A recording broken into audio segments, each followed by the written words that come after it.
Hi, Jacqueline here, popping on. I wanted to talk about a movie that I watched the other night. I have been doing my work, taking a really serious, hard, unbiased look at white supremacy. I'm working through the workbook, White Supremacy and Me, among other books that I'm reading. That one I like very much. It's very accessible and it's meant to be done daily.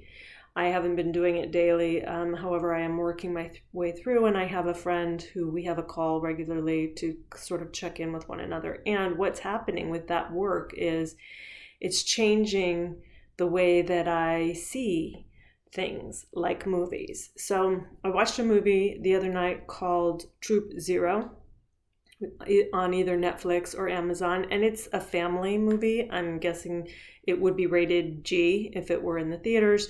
And there were three black characters, and they were such stereotypes, and it was really disheartening.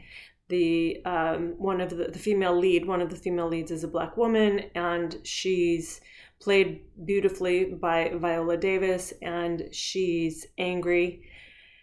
And because she gave up her life or her shot to follow a bad black man.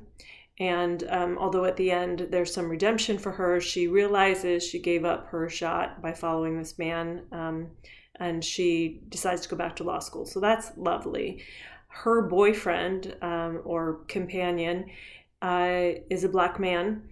We see him a couple of times. He's always drunk and he steals things. He steals a motorcycle and to follow an empty bus. He could have gotten a ride on the bus, but instead he steals a motorcycle, and people's reaction is like, there he goes again, that black man stealing things. And in the end, he steals trophies from the people who won them to give them to the people who didn't. And then the third black character is a teenager, and she's in the group of mean girls.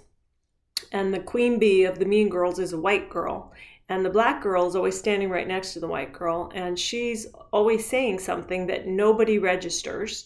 And then the white girl says exactly what the black girl just said, and everybody registers it. So she's kind of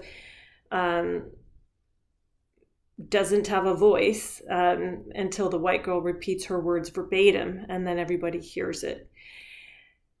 It really, it kind of showed me how these stereotypes, false ideas of black people are really common in movies, and we just take them at face value.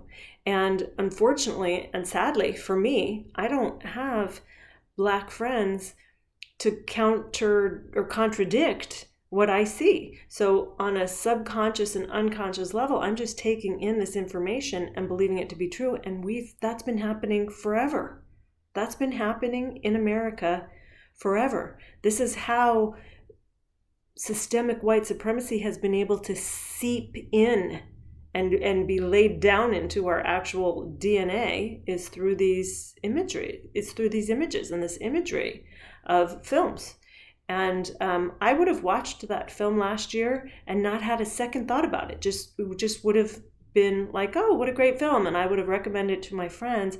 And now I'm looking at it, thinking it just kind of made my stomach hurt. And I feel so bad for actors like Viola Davis, because I know she knows that she even has to say those lines. She knows exactly what's going on. And that actor who played the man, the drunk guy who stole things, that everyone, just there he is, being a black guy. I mean, it just makes me sick. So I wanted to call it out because we have to start seeing this. We have to start recognizing this. We have to start saying no to stereotypes that are always portrayed that we just unconsciously agree to and subscribe to.